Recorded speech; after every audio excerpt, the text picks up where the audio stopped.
This video is a response to a video by Rabbi Singer talking about this young woman referred to in Isaiah chapter 7 and verse 14.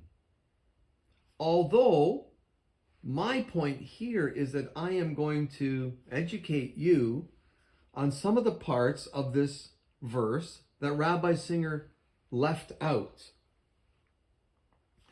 We're going to look at the verse, and then we're going to compare that verse to a New Testament verse that is the fulfillment of this prophecy. So let's take a look at Isaiah chapter 7 and verse 14 in the original Hebrew scriptures in the Tanakh. Assuredly, my sovereign will give you a sign nonetheless. Look, the young woman is with child and about to give birth to a son. Let her name him Emmanuel, meaning with us is God. We're going to look at a couple of remarkable features of this verse that you may or may not have thought about. First of all, the identity of the woman is not revealed. We're not told her name.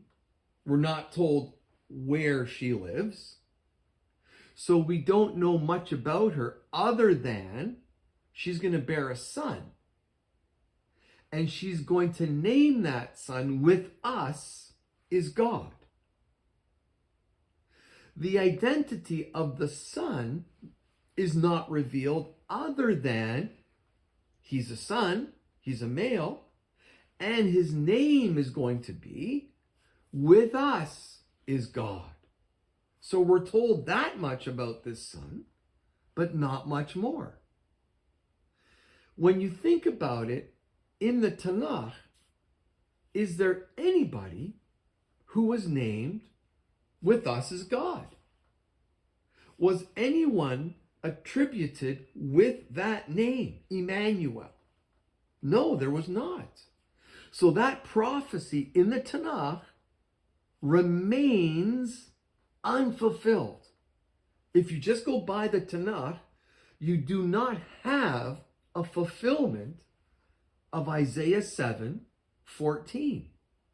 There is no young woman who had a son, named him Emmanuel, named him with us is God. Or if we say it in our up-to-date English, we would say God is with us.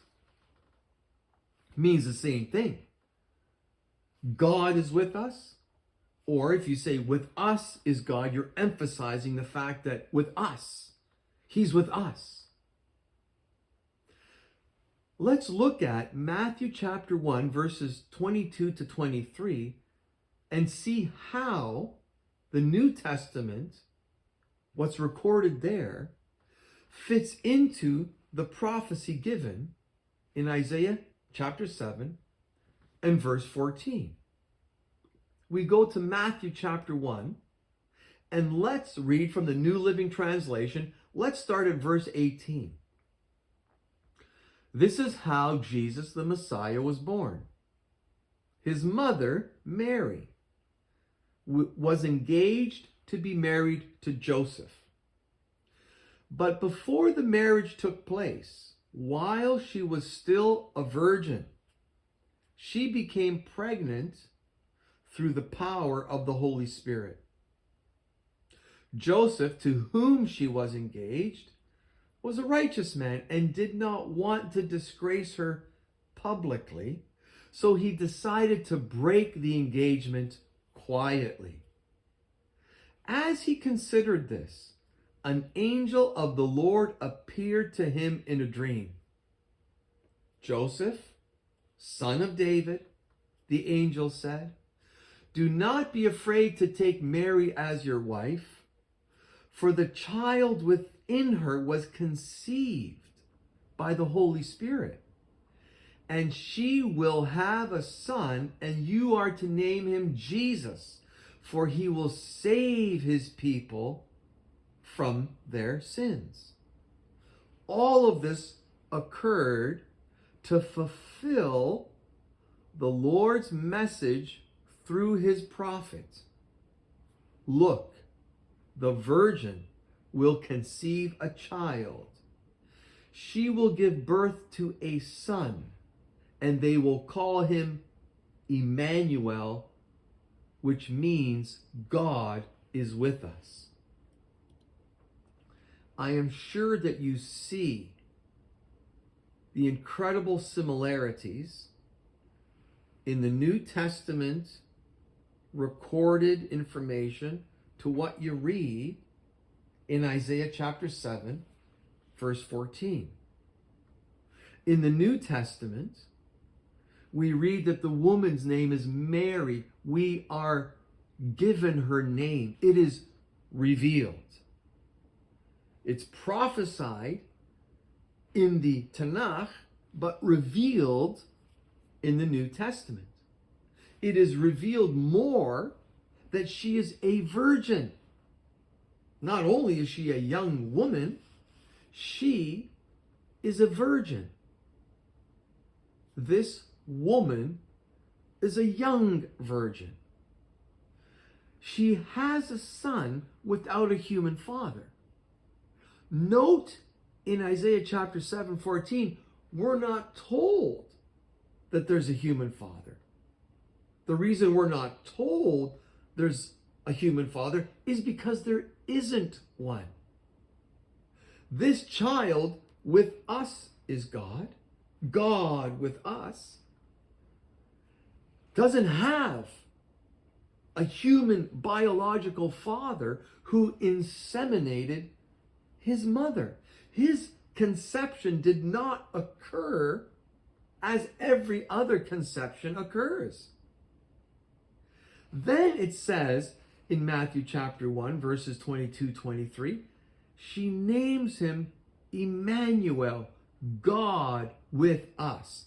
I want to focus on this part of the prophecy. Is there any other child in the Tanakh who was born and who was named Emmanuel? No, there was not. There isn't. This prophecy remained unfulfilled in the Tanakh. It never was fulfilled. Meaning, it has to be fulfilled after the Tanakh. Meaning, what we read in Matthew chapter 1 is the fulfillment of the prophecy given to us by Isaiah. Isaiah prophesied God with us. And Matthew confirms it. Emmanuel, God with us. If we turn to John chapter 1 and verse 14, we read, so the Word became human and made his home among us, with us. The Word became human and made his home with us. The Word with us. If we go to verse 1, we read, in the beginning, the Word already existed. The Word was with God, and the Word was God. Another name for God is the Word. In Latin, the old meaning or the old name for word was verb, verbum. The Word himself was God. And in verse 14, the Word became human and made his home among us. Emmanuel, God with us. This is really crucial. If you're studying Isaiah chapter 7, verse 14, and you're looking into the whole young woman virgin controversy. Don't get caught in the weeds. Don't major on the minor. Look at the fact that this person prophesied, not fulfilled in the Tanakh, but fulfilled in the New Testament. God with us, Emmanuel. His name is Jesus.